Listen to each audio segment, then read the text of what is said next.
Amazon का जंगल एक ऐसी जगह जहां दिन में भी सूरज जमीन तक नहीं पहुंच पाता, और जब रात होती है तो ये जंगल जिंदा हो जाता है। हवा भारी हो जाती है, पत्तों की सरसराहट रुक जाती है, और ऐसा लगता है जैसे कोई अंधेरे में डॉ आरिफ रहमान एक वन्यजीव शोधकर्ता थे।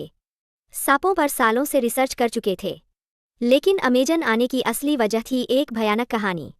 स्थानीय आदिवासी उसे कहते थे ला सोमब्रा सेरपिएंते, यानी छाया। उनका कहना था ये कोई साधारण अजगर नहीं, ये सैकड़ों साल पुराना है।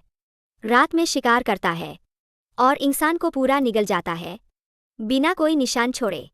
आरिफ ने इसे अंधविश्वास समझा, लेकिन तीसरे दिन उन्हें पहला सबूत मिला। जंगल के बीच एक विशाल पेड़ के तने पर गहरे गोल निशान थे, ऐसे निशान जो किसी बहुत भारी चीज के लिपटने से बने हों। उनकी सहायक मारिया फुसफुसाई, सर, ये सामान्य अजगर के निशान नहीं है। आरिफ ने नाप लिया। निशान का घेरा लगभग 2 मीटर। उनका दिल जोर से धड़क उठा। इतना बड़ा सांप प्रकृति में संभव नहीं। उसी रात उनका कैंप अजीब तरह से शांत था। ना कीड़े, ना पक्षी, बस सन्नाटा।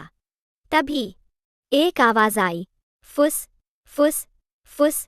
ये हवा नहीं थी, ये सांस थी। मारिया चीखने ही वाली थी कि आरिफ ने उसका मुंह ढक लिया। जब टॉर्च जली तो जो उन्होंने देखा वो जिंदगी भर का डर बन गया।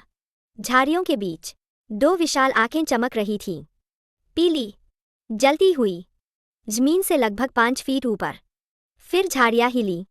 जो बाहर आया वो सिर्फ सांप नहीं था, उसका शरीर पेड़ के तने जितना मोटा, कालेहरे शल्क जिन पर कीचड़ और सूखा खून चिपका था, हर कुंडली इतनी बड़ी कि पूरी नाव लग जाए। मारिया कांपते हुए बोली, ये हमें देख रहा है। आरिफ समझ गया वे अब शिकारी नहीं, शिकार थे। अचानक सब कुछ बहुत तेज हो गया। एक जोरदार धमाका। सांप की कुंडली ने पास का पेड़ तोड़ दिया। उनका गाइड लुइस भागा, लेकिन एक पल में अजगर ने उसे जकड़ लिया। हड्डियों के टूटने की आवाज स्पष्ट सुनाई दी। लुइस की चीख धीरे धीरे खामोश हो गई। अगले ही पल सांप ने उसे पूरा निगल लिया। कोई खून नहीं, कोई निशान नहीं। आरिफ और मारिया भागे, लेकिन जंगल जैसे उन्हें रोक रहा था। लताएं, कीचड़, कांटे, पीछे से वही आवाज, फुस फुस। जमीन कांप रही थी। अचानक मारिया गिर पड़ी। आरिफ ने पीछे देखा। सांप का सिर बस कुछ कदम दूर। उसका मुंह खुल रहा था। अंदर दांत नहीं, बल्कि हड्डी जैसे नुकीले कांटे और बदबू, सड़ते मांस की। आरिफ ने कांपते हाथों से फ्लेयर गन निकाली, आंखें बंद की और ट्रिगर दबाया। आग का गोला सीधे सांप के मुंह में घुसा। एक ऐसी चीख गूंजी जो किसी जानवर की नहीं थी, जैसे पूरा जंगल दर्द से चिल्ला उठा हो। सांप पीछे हटा, लेकिन मरा नहीं। सुबह सेना आई। आरिफ और मारिया बच गए। लुइस का कोई निशान नहीं मिला, ना हड्डी, ना खून। रिपोर्ट में लिखा गया, जंगली जानवर का हमला। लेकिन आरिफ सच जानता है।